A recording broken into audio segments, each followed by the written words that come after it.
What's going on, property hustlers? My name is Andrew and today I'm here with Daniel, and we want to show you guys, if you're looking for an investment property to duplex, we want to show you 6 simple things that you can look for to duplex your property. Let's check it out.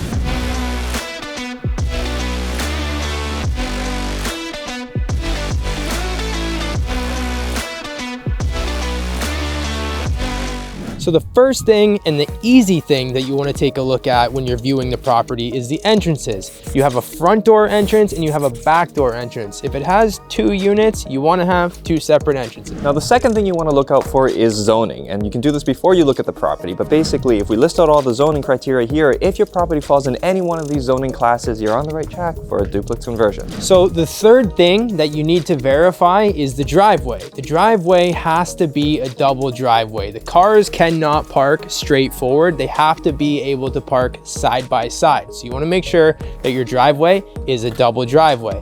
And you also want to make sure that there's no trees blocking the driveway on the front lawn if you need to get a permit from the city.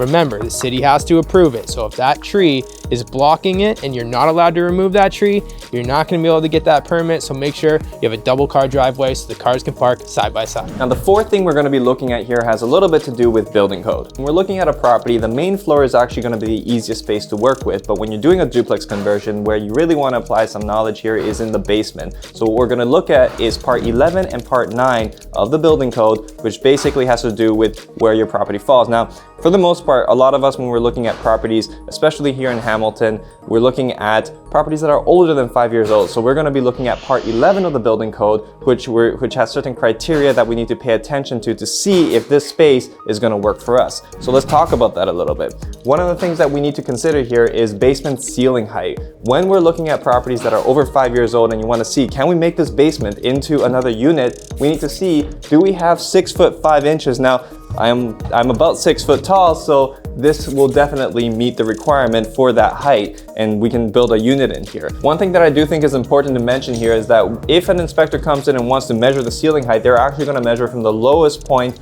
of the ceiling to the floor. Now, if you have these sections with bulkheads that are lowering your ceiling, it would be good to somehow incorporate into your design that you put a wall here, or you get low profile ducts so that your bulkhead will still give you that height and you'll be able to meet the legal requirements. If you want to build a separate unit in here, you need roughly, for a 1-bedroom unit, 525 square feet, and in a 2-bedroom, I think it's 700 and something square feet. I'll list it somewhere here just to be on the safe side, but you have to make sure that you have these space requirements in order to build your unit. Now, number 5, the egress. For those of you that are familiar with basement rentals, you need to have a fire escape.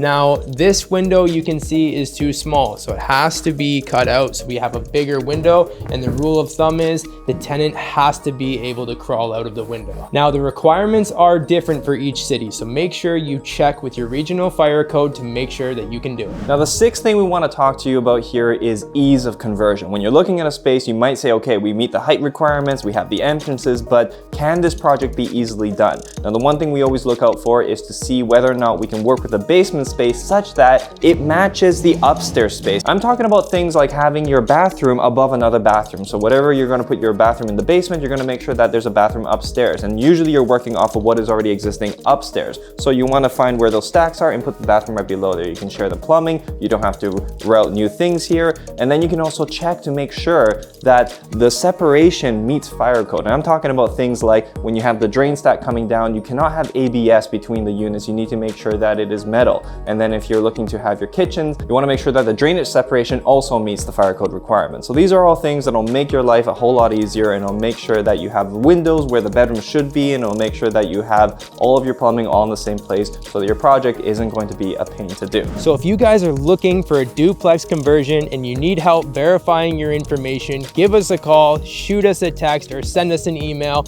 and we'll be happy to help you find the perfect one that's right for you.